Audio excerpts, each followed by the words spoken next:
Glória a Deus. Se você tem uma Bíblia, eu quero te convidar a abrir lá no Evangelho de João, no capítulo 19. Evangelho de João, capítulo 19, do verso 1 ao 3 inicialmente, depois nós vamos ler alguns outros trechos desse mesmo capítulo. Eu não quero que a leitura seja muito extensa, e por isso eu quero pedir a atenção dos irmãos que nós vamos ler alguns versículos, vamos pular outros e nós vamos ler outros versículos, porque eu quero pegar somente textos pontuais aqui para o assunto dessa mensagem. O tema da mensagem de hoje é não desça da cruz. O tema da mensagem de hoje é não desça da cruz. Então, é algo que o Senhor colocou no meu coração por conta de uma situação que eu vivi essa semana. E o Senhor transforma a maldição em bênção, né? O Senhor transforma situações difíceis em algo proveitoso para Ele, para que glorifique o nome dEle. Eu creio que o Senhor tem muito para falar aos nossos corações, através daquilo que eu sofri essa semana. E eu fico feliz e eu dou risada disso, porque Deus, Ele tem, às vezes, eu tenho a impressão de que Ele parece que está querendo zombar do inimigo, sabe? Está querendo tirar onda. Ele criou Moisés, que era o libertador do povo de Israel, dentro do palácio de Faraó. Veja se isso aí não está. E a mãe dele que deu. Gente, vocês conseguem perceber isso? Deus tem hora que ele zomba dos seus inimigos, porque Ele é muito forte, Ele é muito poderoso, Ele é bom. E eu vejo que no meio de uma situação difícil, o Senhor traz alguma coisa proveitosa para nós, e disso nós também tiramos proveito e aprendemos com aquilo que o Senhor tem para nos dizer. Todos acharam o Evangelho de João no capítulo 19? Os irmãos sabem que tem vários livros aí com o nome de João, né? Primeira, segunda, terceira João, e João mesmo, só João. Esse então é o Evangelho de João, tá? Evangelho de João no capítulo 19, no verso 1 até o 3, diz assim: Então por isso Pilatos tomou a Jesus e mandou açoitá-lo. Os soldados, tendo tecido uma coroa de espinhos, puseram-la na cabeça e vestiram-no com um manto de púrpura. E chegavam-se a ele e diziam: Salve, Rei dos Judeus, e lhe davam bofetadas. Versos 16 e 17, vamos comigo lá. Então Pilatos o entregou para ser crucificado. Tomaram eles, pois, a Jesus, e ele próprio, carregando a sua cruz, saiu para o lugar chamado Calvário, Gólgota em hebraico. Versos 23 e 24. Os soldados, pois, quando crucificaram Jesus, tomaram-lhe as vestes e fizeram 4 partes, para cada soldado uma parte, e pegaram também a sua túnica. A túnica, porém, era sem costura e tecida de alto a baixo, era uma túnica boa, bonita, cara. E disseram, pois, uns aos outros: Não convém rasgarmos essa túnica, vamos lançar sortes para ver com quem vai ficar. E assim se cumpriu a escritura: Repartiram entre si as minhas vestes, e sobre a minha túnica lançaram sortes. E assim, pois, fizeram os soldados. Verso 28, vai comigo lá, gente. Verso 28 a 30. Depois, vendo Jesus que tudo já estava consumado, para se cumprir a escritura, disse: Tenho sede. Estava ali um vaso cheio de vinagre, e embeberam de vinagre uma esponja, e fixando-a num caniço de sopo, lhe achegaram a boca. Quando, pois, Jesus tomou o vinagre, disse: Está consumado. E inclinando a cabeça, rendeu o espírito. Verso 33 e 34. Chegando-se, pois, a Jesus, como vissem que já estava morto, não lhe quebraram as pernas, mas um dos soldados lhe abriu o lado com uma lança, e logo saiu sangue e água. E em Mateus nós vamos ver também um trecho que fala que Jesus foi cuspido em seu rosto. Eu li aqui todos os trechos principais da humilhação que o Senhor sofreu no momento da crucificação. E é a partir desse texto que nós vamos meditar na palavra do Senhor. Senhor, nos dê a Tua palavra. Nós estamos inclinados sobre a Tua verdade, Senhor. Estamos firmados nela, e ela é o nosso alicerce. Tua palavra também, Senhor, é cobertura para nós. É o teto sobre a nossa cabeça. É uma blindagem espiritual. Tua palavra está ao nosso redor também, nos guardando, sendo como um broquel, um escudo, ou paredes que edificaram essa casa que eu estou orando, Senhor. Quero pedir ao Senhor que eu seja somente um instrumento nas tuas mãos e que o Senhor faça aquilo que precisa ser feito aqui nessa manhã. Que o Senhor fale aos corações de cada irmão, porque eu, homem, consigo falar somente aos ouvidos, mas o Senhor consegue falar aos corações. Que eu seja então, Senhor, como um arauto do rei aqui, um mensageiro que fala aquilo que o Senhor tem para dizer. Então, em nome de Jesus, por graça e misericórdia, Senhor, sobre mim e pela tua igreja, fala conosco nessa manhã, em nome de Jesus. Amém e amém. Glória a Deus.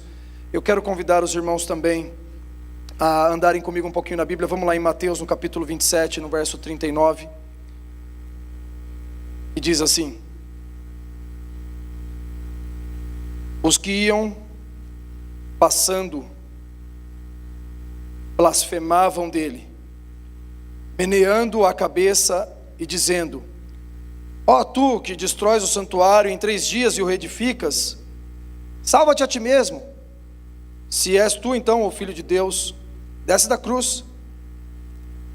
De igual modo, os principais sacerdotes com os escribas e anciãos, escarnecendo, diziam: salvou aos outros, mas não pode salvar a si mesmo. Rei de Israel, desça da cruz e creremos nele. Confiou em Deus, pois vinha livrá-lo. Agora, se de fato lhe quer bem, porque disse: sou filho de Deus. Nesse trecho de Mateus 27 tem uma frase aqui,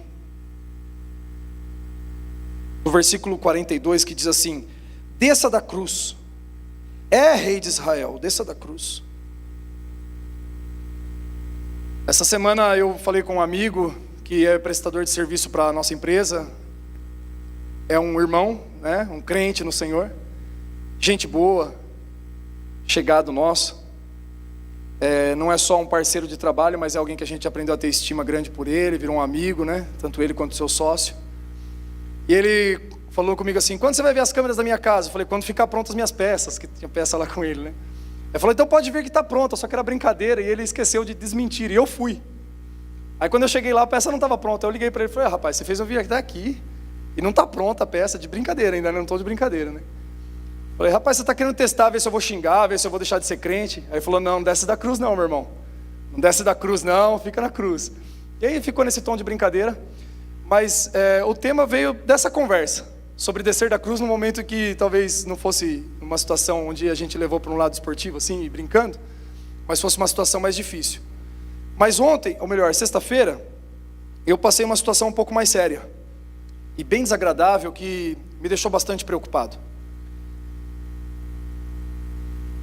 O Davi, que trabalha com a gente, ele fica com um dos carros.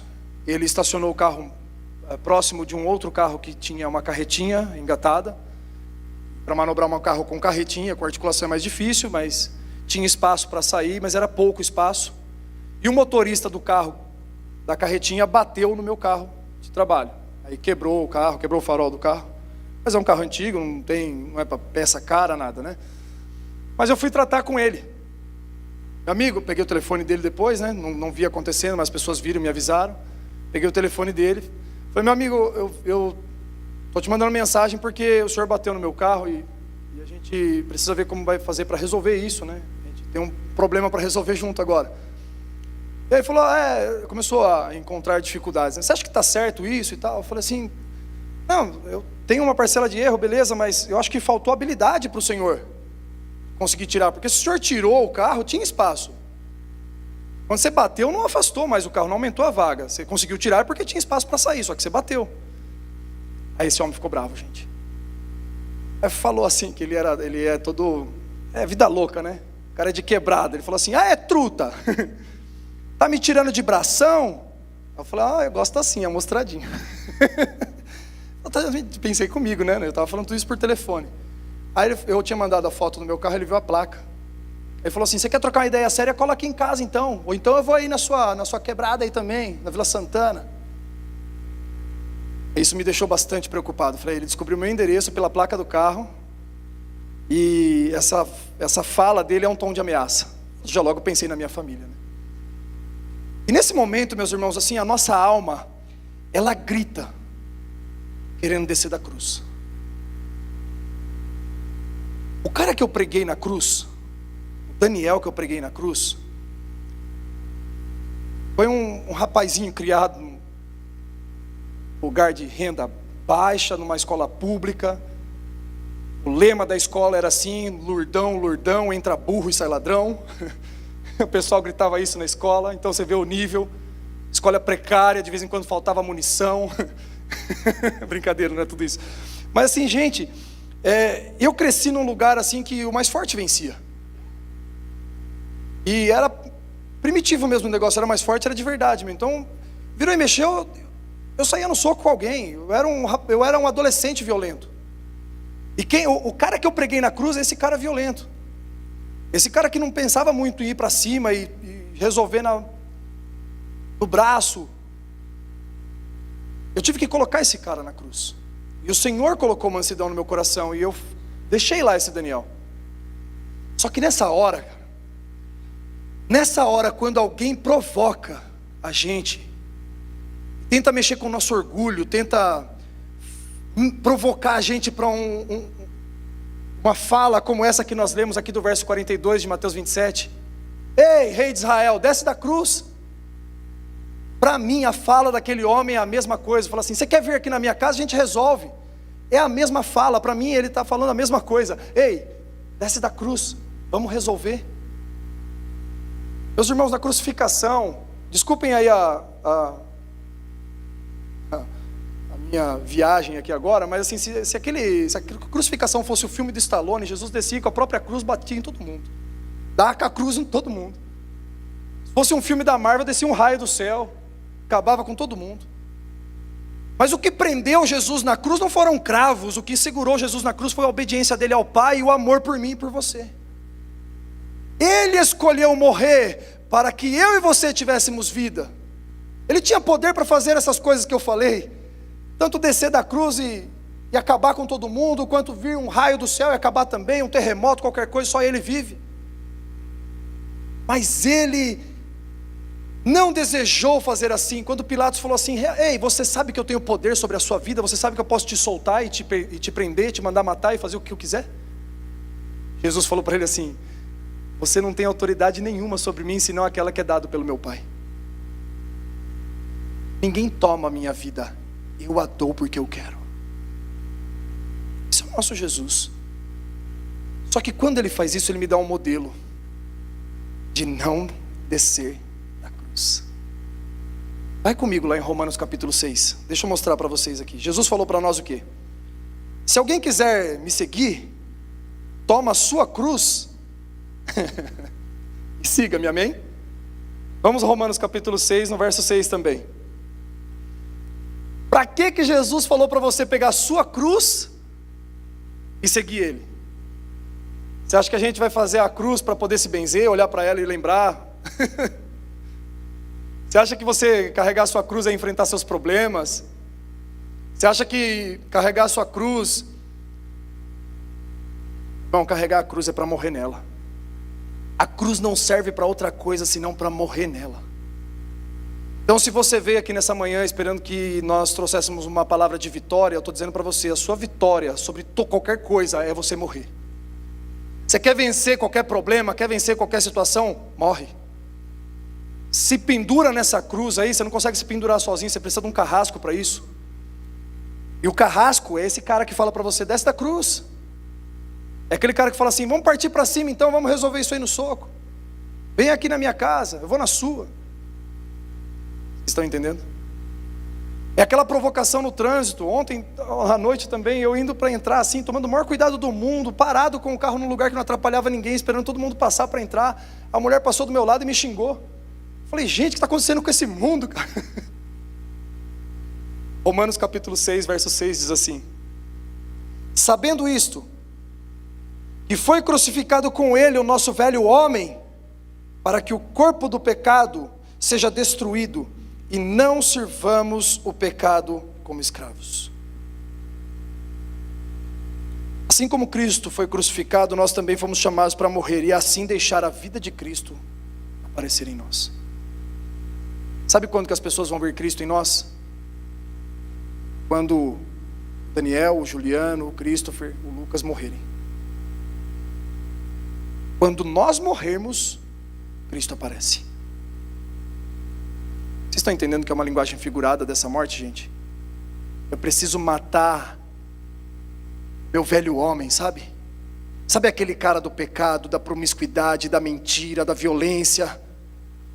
Sabe esse que era orgulhoso, altivista, soberbo? Aquele homem que você pendurou na cruz, aquela mulher que você pendurou na cruz, sabe? É esse aí que precisa morrer. Quando ele morre, Cristo vive. Aleluia? Amém?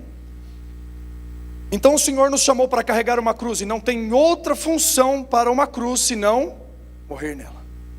Cruz não serve para mais nada senão para nós morrermos nela. Então o convite do Senhor Jesus era esse: se alguém quiser vir após mim, negue-se a si mesmo, tome a sua cruz e siga. E há vários momentos da nossa história que situações, circunstâncias, pessoas, inimigo vai nos intimar a descer da cruz. Há várias tentativas o tempo todo de fazer os cristos descerem da sua cruz. De várias formas o Senhor faz isso. Quantos viram aqui o que o Marçal fez com o Boulos? Viram? Tá bom, se eu sou o padre aqui desse debate, então eu vou expulsar o demônio. Tirou uma carteira de trabalho e falou assim: tá aqui, ó, vou exorcizar o... E aí o Boulos perdeu a linha. Aquilo é o quê? Uma estratégia de debate, fazer o outro desestabilizar emocionalmente, porque se você está desestabilizado emocionalmente, você começa a perder as razões, você não consegue perder o sentido, você começa a perder a sua habilidade de fala controlada, pensada, racional. Aquilo é uma estratégia para poder vencer debate. Mas veja se não é o que o inimigo faz conosco, vez ou outra. Veja se não é exatamente a mesma coisa que o inimigo quer fazer comigo e com você, para que a gente fique desestabilizado e faça aquilo que não era para fazer. Então nós às vezes, pode ocorrer de eu ter uma crise de raiva, uma crise de tristeza. Eu posso chegar em casa e do nada vejo um acúmulo de coisas, e eu falo assim: eu preciso resolver tudo isso e não estou conseguindo. Aquilo vai gerando uma raiva, um furor dentro de mim, eu não consigo me controlar. Daqui a pouco eu chutei o cachorro, xinguei a mulher, fiz alguma coisa, perdi a mão. A Bíblia fala assim: ireis, mas não pequeis. Por quê? Você se irá, muitas vezes é muito difícil de você conseguir controlar, porque é instintivo. Apesar de que eu creio que até isso é possível quando nós penduramos o nosso velho homem na cruz. Mas a Bíblia, quando ela fala assim: ireis, mas não pequeis, é o que você vai fazer com a ira que você tem? O que você vai fazer com essa raiva que você sentiu? Vai descontar em alguém? Ou vai pendurar isso na cruz de novo e vai falar assim: morre alma, morre velho homem, você não tem mais domínio sobre mim, esse corpo já foi destruído para que o corpo de Cristo seja vivificado através da minha vida, e que as pessoas conheçam o Cristo através de mim. Porque quando eu estou com raiva e desconto em alguém, o que as pessoas conhecem através de mim é o demônio, não é Cristo. São as obras do maligno e das trevas, não as obras do Senhor, do homem celestial. Então eu preciso colocar este homem na cruz com muita determinação. Quando esse homem miserável quiser sair, não se assustem com a palavra, o apóstolo Paulo usou essa palavra sobre ele mesmo: miserável homem que sou pecador. Quando este miserável homem velho, essa natureza velha, caída, pecaminosa, quiser sair da cruz, você vai lá e trava ele de novo, prega outro cravo nele. Porque quando nós descemos da cruz, nós zombamos do Cristo que ficou nela. Quando nós descemos da nossa cruz, nós zombamos do Cristo que ficou nela. Pastor, isso é muito difícil para mim. Meu temperamento, meu jeito, minhas experiências, minha história, as situações que eu vivi até hoje, para mim é difícil de controlar tudo isso. Meu irmão, é que não é de você. Deixa eu te falar uma coisa, não é você quem controla isso, é o Espírito Santo de Deus que segura esse velho homem. É o Espírito Santo de Deus que segura essa natureza velha, caída e pecaminosa. A Bíblia fala que o fruto, lá em Gálatas 5, nós vamos falar sobre ele daqui a pouco, o fruto é do Espírito, não é do homem. Vamos falar já então, vai? Já que o Senhor trouxe para cá, vamos servir a mesa. O fruto do Espírito tem 9 gomos.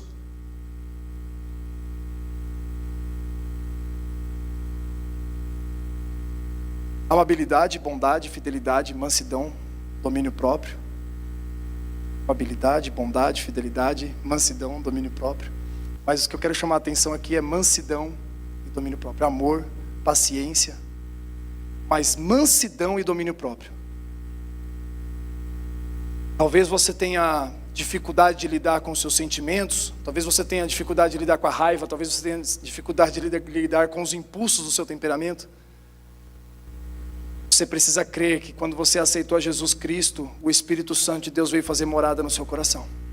E agora que você caminha com o Cristo e que o Espírito Santo de Deus habita em você, o que vai frutificar em você não é mais o seu fruto, mas é o fruto do Espírito. E o fruto do Espírito tem amor, paciência, longanimidade, bondade, fidelidade, mansidão e domínio próprio. Depois de ser provocado por aquele homem, eu mandei um áudio para ele falando assim: meu amigo, quem sou eu para dizer que você não sabe dirigir? Nunca te vi dirigindo.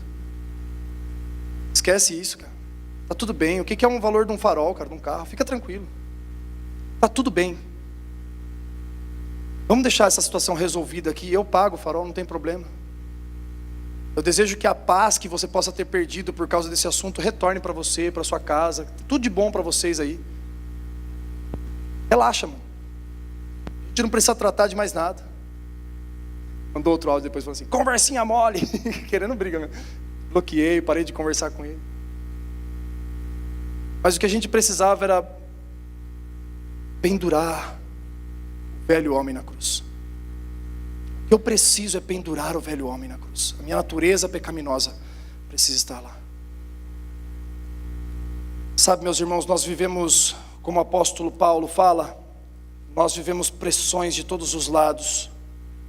O apóstolo Paulo diz assim: em tudo somos atribulados, porém não angustiados, perplexos, porém não desanimados, perseguidos, porém não desamparados, abatidos, porém não destruídos, levando sempre no corpo o morrer de Jesus, para que também a sua vida se manifeste em nosso corpo.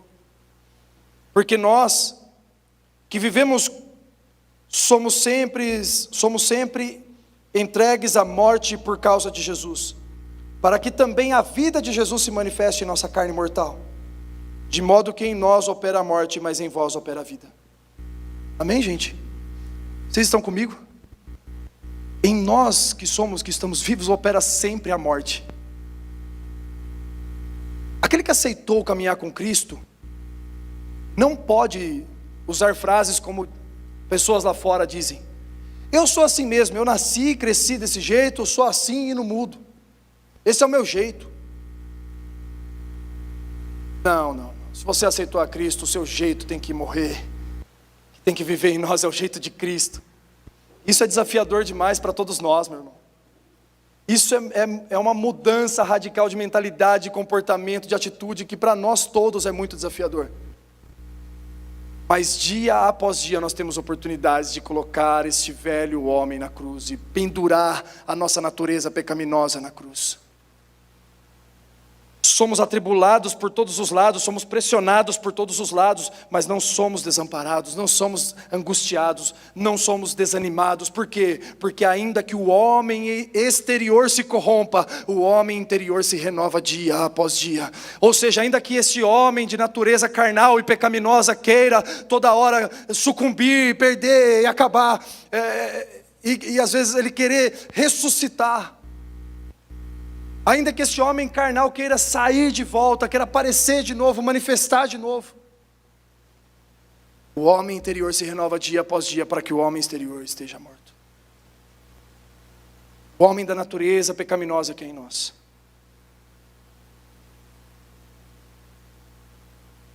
Eu já estive em ambientes onde pastores usavam a Bíblia para pegar situações como essa e montar uma mensagem que seria assim: o Senhor vai envergonhar todos os seus inimigos. Já estive em lugares que a palavra falava sempre de uma vingança, sempre de uma vitória, sempre que nós íamos sair por cima. Vim de um lugar onde pegava assim passagens bíblicas, que tem muitas, e você olha e fala assim: sabe aquela pessoa que não gosta de você, sabe aquela pessoa que desejou seu mal, sabe aquela pessoa que falou isso, ela vai te ver vencendo e ela vai ter que engolir isso. Quem te viu passar na prova e não te ajudou, quando vê você na bênção vai se arrepender. Vai estar bem na plateia e você no palco. Olha que coisa linda, que vingança gostosa. Ah, gente, sabe quem vence uma briga? Quem perde. No reino de Deus tudo é contrário do que a gente pensa. O que chora está consolado, o pobre é rico. Ah, meu Deus, o que perde ganha. Se alguém quiser achar a sua vida, vai perder, mas se alguém perder a sua própria vida por amor de mim, esse achará, Jesus falou. Então, meu irmão, no reino de Deus o que chora está consolado, o que é pobre é rico, o que é fraco é forte, e o que perde ganha. Então, se você quer saber quem ganha uma briga no mundo espiritual, é aquele que cedeu primeiro. Numa briga, sempre o espiritual perde. O espiritual, o mais espiritual numa discussão sempre vai perder. Sabe por quê, gente? Um tom de voz um pouco mais alto no meio de uma discussão sinaliza uma alma gritando dentro de nós: desce da cruz agora. Vai, arrebenta com ele. Fala aquilo que você sabe que vai mexer com ele, vai mexer com ela. Fala aquilo que você sabe que vai ofender de verdade. Isso aí, se você falar, você vai ganhar a briga. Essa é a nossa alma gritando para nós: desce da cruz, Vitor, desce da cruz, Andressa, desce da cruz, Lívia. E aí o que você tem que fazer? Trazer o Espírito de volta para o trono da sua vida e falar assim: ó Senhor, como é difícil essa hora, Pai. Coloca mansidão em mim, que é o fruto do Senhor, é o Senhor quem pode fazer. Me acalma, Jesus. Você perde a briga. A pessoa saiu falando a última palavra dela teve razão, mas você ganhou a briga. Amém? Vocês estão vivos ainda? Então vamos morrer até o final? Oh, glória. Você pode dar uma glória a Deus, meu irmão?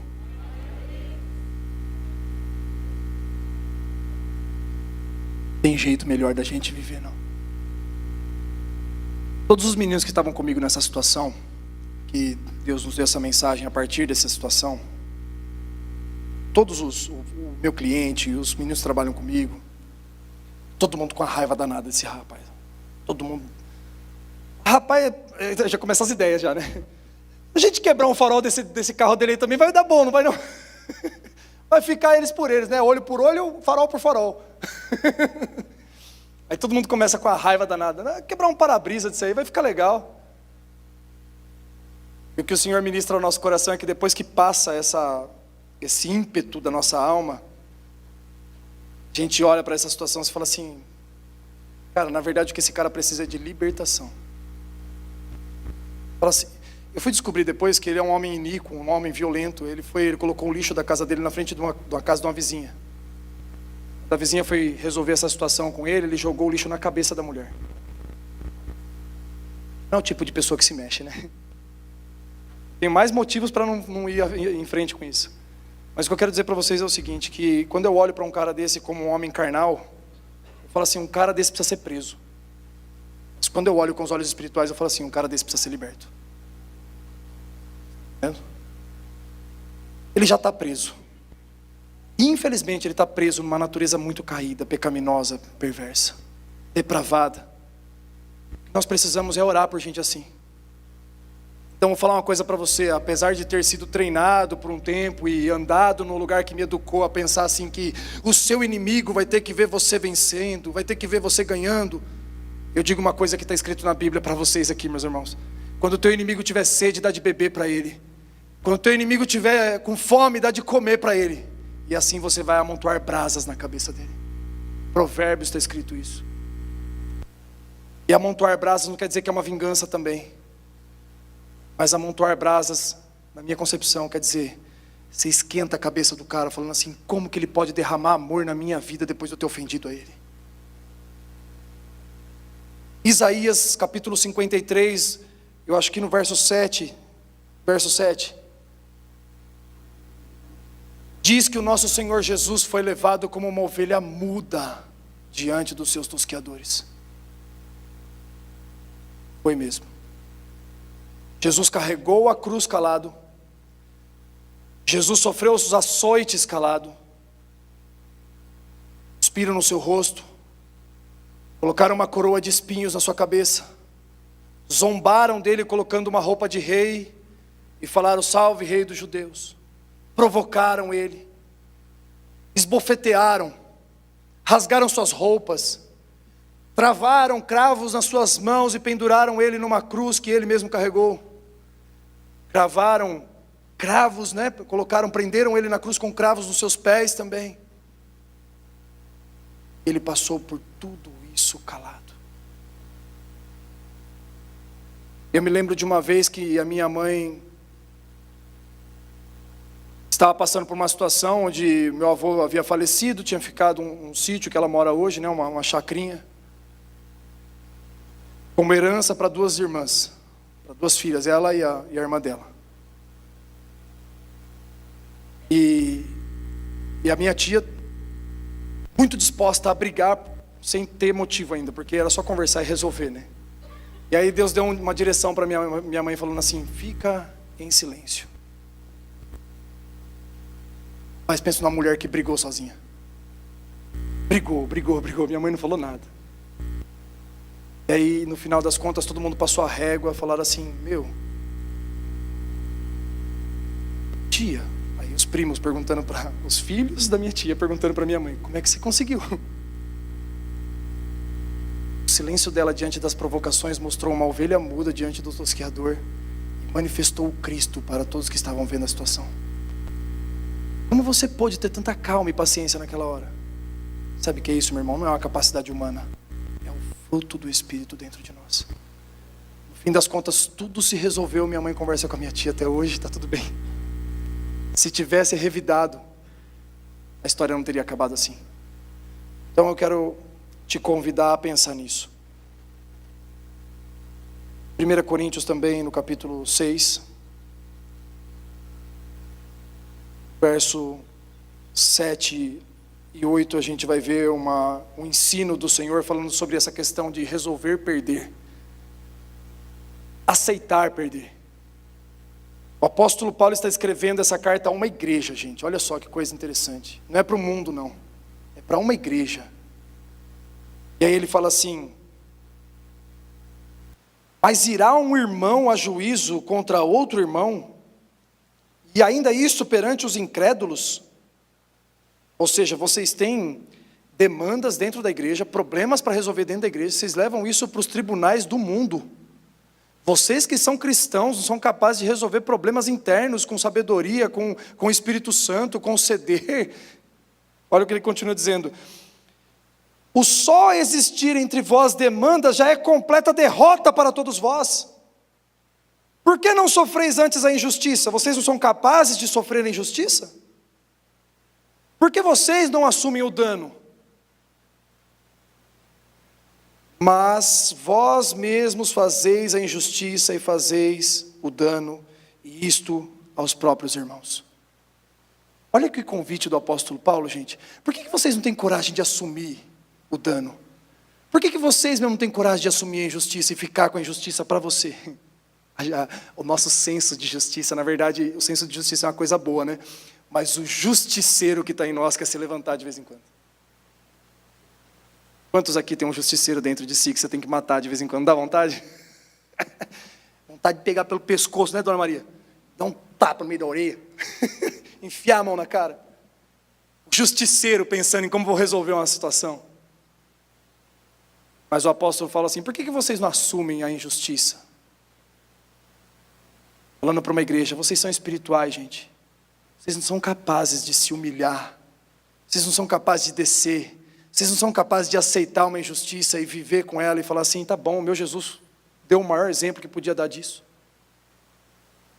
Alguém completamente inocente, morto como se fosse o pior dos pecadores. E eu quero fazer diferente dele, porque se ele é o meu Senhor? Por que eu quero ser diferente daquele que é o meu mestre?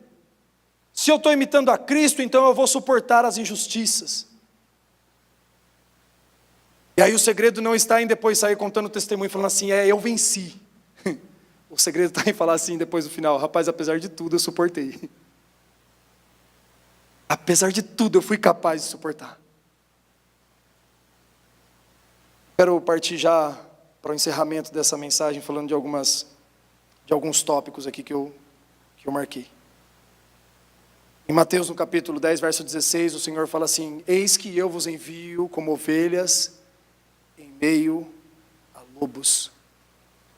Sejam mansos como a pomba e prudentes como a serpente. Meus irmãos, vem comigo nisso. Eu envio vocês como ovelhas em meio a lobos. Eu quero já chamar a atenção para esse bicho, para esse animal, ovelha. A ovelha, ela não tem mecanismos de defesa. Ela não tem veneno, não tem presa, não tem casco para dar coice, não tem chifre. A maioria dos animais tem algum jeito de se defender, a ovelha não tem jeito de se defender. A ovelha dá cabeçada. Eu sempre falei que a ovelha não se defende, mas hoje eu pensei, mas a ovelha dá cabeçada. Então eu penso que a única coisa que a ovelha pode usar para se defender é o cabeça. Aleluia? Isso trouxe um sentido para mim. Por quê? Porque a ovelha não precisa se defender, porque ela tem um pastor que defende ela. Eu não preciso me defender porque eu tenho alguém que tem um cajado nas suas mãos. É o meu pastor, quando o lobo vier, quando o urso vier, ele é poderoso para vencer qualquer urso. Ele é o meu valente, e é ele que se coloca entre eu e o inimigo, entre mim e o inimigo. Ele se coloca entre nós e o inimigo. É ele quem se coloca entre o seu rebanho e o lobo, entre o seu rebanho e o urso. E é ele quem vence esse inimigo. Nós, como rebanho, poderíamos nos juntar e todos juntos lutar. Mas como ovelha não vinga. A ovelha não tem chance contra um lobo. A ovelha não tem chance contra um urso. A ovelha não tem chance contra um leão.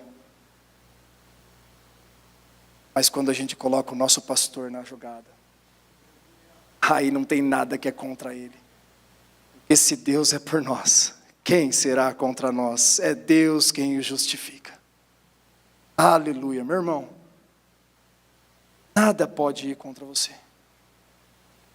Com Cristo e com o Espírito Santo influenciando a sua vida, você é capaz de suportar qualquer situação.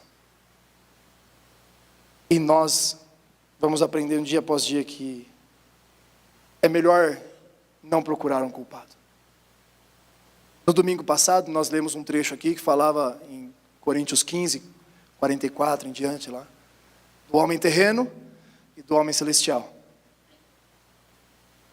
E a diferença entre os dois é que o homem terreno, que é Adão, procurou o culpado. O homem celestial assumiu a culpa. Aleluia? Deus foi lá com Adão. Adão, o que você fez? Adão respondeu para o Senhor, foi a mulher que o Senhor me deu. Foi a mulher que o Senhor me deu. Ou seja, se alguém tem culpa, ou é ela ou é o Senhor. Porque eu não pedi mulher nenhuma. Ele falou bem desse jeito, está escrito assim na Bíblia. Foi a mulher que o Senhor me deu. E aí, mulher, o que aconteceu? Por que você fez isso? Foi a cobra que me enganou. E aí, como eu sempre falo para os irmãos já sabem, né? Para mim, o mais crente dessa história era o diabo. Ele falou, realmente fui eu. Satanás assumiu a culpa, Adão e Eva não. Agora, olha que interessante, Jesus não procurou um culpado. Ele disse assim, eu não vim para julgar o mundo, mas eu vim para salvar o mundo. E quando ele assume a culpa, o que ele procura é responsáveis. para continuar o que ele começou. Mas culpados ele não procura. Ele não procura culpados. Ele assume a culpa. Então, meu irmão, você quer ser parecido com Cristo? Assume a culpa. A gente tem até uma história bem engraçada. Quando a gente trabalha junto com as duas equipes da Serafim e da Sentinela. Tinha um menino que trabalhava com a gente que ele tinha dificuldade enorme de se responsabilizar pelos seus próprios atos, sabe? Tudo era culpa dos outros, né?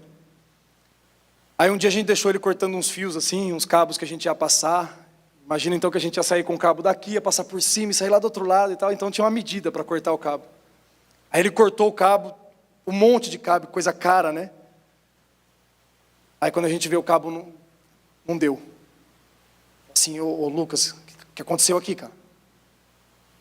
O cabo não chegou. Aí ele falou assim, não, eu cortei certo. Ele falou, se você cortar certo, tinha chegado, meu irmão, não chegou. Todo mundo nervoso, né, perguntando, o pessoal questionando ele, todo mundo brigando com ele. Aí ele falou assim, sei lá, o cabo encolheu então. De não assumir a culpa, de não ter coragem de assumir a culpa. E eu acho que essa história fica engraçada para nós, porque assim, como que a gente pode chegar nesse ponto, né, de o cabo encolheu. E sabe que a nossa natureza, a nossa alma, que pede para nós descermos da cruz o tempo todo, fica fazendo isso. Sempre é culpa de alguém, nunca é minha culpa. Jesus falou também, aprendei de mim, que sou manso e humilde de espírito. Jesus, ele serviu como um modelo para nós. Jesus, ele veio na terra, o Cristo encarnado em Jesus, para servir como um sacrifício substitutivo, para que ele morresse por nós. Mas eu acho que tão poderoso quanto isso, é que Jesus também serviu para nós como um modelo de vida, um padrão de comportamento, para nós imitarmos. Jesus falou assim, aprendei de mim que sou manso e humilde. Alguém pode falar assim, ô pastor, mas até Jesus um dia chegou e quebrou tudo. Alguém pensou nisso ou não? Eu pensei agora aqui. Só que olha que coisa interessante, Jesus, ele não se defendeu naquele dia, ele defendeu o reino. Ele defendeu a casa do Pai. Ele defendeu princípios. Ele não estava se defendendo. Ele estava defendendo a igreja. Ele estava defendendo aquilo que o Senhor tinha estabelecido na terra. O dia que Jesus mostrou um pouco da ira que havia nele, ele não estava defendendo a si mesmo. E esse modelo foi deixado para mim e para você, porque os apóstolos fizeram a mesma coisa. Os apóstolos, quando eles iam nos tribunais em defesa daquilo que eles estavam passando, porque pregaram e aí eles foram presos e porque eles não podiam anunciar o Cristo, eles não se defendiam, mas o que eles faziam? Eles aproveitavam aquele discurso como uma oportunidade para falar de Jesus de novo. E aí você vai ver que é muito comum, Estevão, por exemplo, falando assim, o Cristo que veio na terra, vocês crucificaram diante do tribunal.